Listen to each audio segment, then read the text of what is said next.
All right. Next thing I want to talk about was on Facebook was actually something I talked about in my newsletter and something we actually talked about at dinner a couple weeks ago when I think you hosted that dinner at that really Don nice restaurant, in the West Village.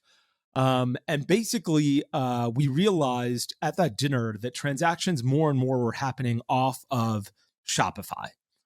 They're happening a lot on TikTok shops. They're happening a lot on Facebook shops and Instagram shops. What's great, one of the crazy things that is I'm surprised hasn't happened is Google has not created their own shop. Like, why is it that when I Google a product on my iPhone, I find a product on Facebook, Google it, and then look it up on and then click the ad on Google. I'm actually taken to a Shopify site and not Google's own shop so that they can own the data and have first party data. You know, I hate to think about it this way, but is this the peak or apex of Shopify right now? Facebook is sort of working again. Facebook stock is up a ton. Facebook Shops is driving ads to Shopify in large quantities still. I'm sorry, Facebook ads are still driving ads to Shopify. Facebook Shops is still new, but even if you get an order on Facebook Shops, it syncs to your Shopify website and gets on Shopify. Same thing with Instagram. Is this the apex of Shopify? Like, are Facebook Shops and TikTok Shops going to eat Shopify on the edges for the next couple of years and then eat their lunch in 5 to 10 years? Yeah, it's a good question. About 10 years ago, I was a part of writing this patent called programmatic digital commerce, and the entire idea. What were you, 4 years old? Like, how can you sign a patent at that time? No, they didn't let me sign it, actually, which was the shitty part. Because you were under 18, I think. Yeah, I was 17. But the idea was that, we're serving banner ads to all these people. Most banner ads are view-through based, and, you never want to rely on click-through conversions from banner ads. But the idea was like, what if we could segment out, let's say Justin Bieber's going on tour. If we could actually understand from first-party data from Spotify or the label who are Justin Bieber's top 20% of fans and actually sell them a ticket at a higher price before the tour starts at a premium because we know they're more engaged. The best way to do that would actually be to sell them that product in the actual ad. So an interactive display ad that you could click and, some sort of one-click connection to your credit card or payment token is there.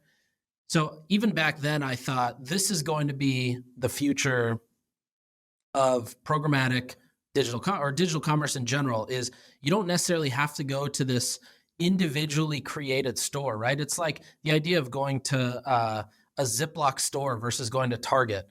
You don't have to go there. You should be able to go to the marketplace equivalent.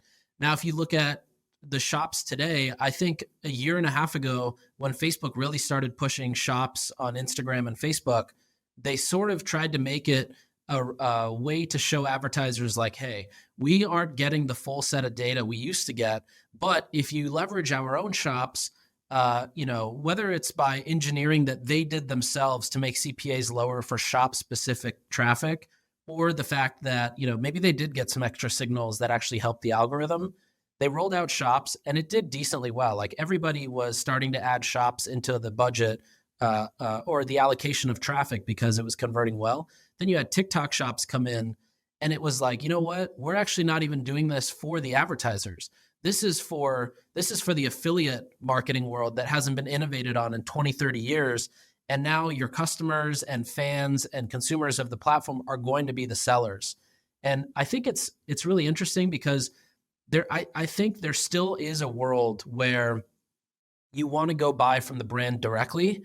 But I think what TikTok Shops has shown us is that every single one of these platforms is going to have their own store. We started seeing it when Shopify announced they're integrating with Walmart.com, with TikTok, with YouTube, all these other platforms. But I think the thing TikTok has shown us, and I know that YouTube is actually working. I think that it's an alpha, so I don't know if we're allowed to even say this, but YouTube is working on the same thing as TikTok Shops, but for YouTubers. So YouTubers will be able to go into a marketplace, look at what they're going to, whatever aligns with their video. Right now, it's all Amazon links, right? You get anywhere from 3% for electronics to maybe 20% for beauty. It averages maybe around 5%. And YouTube's going to have this fully integrated directly in the video. So I think I don't know that Shopify will be obsolete.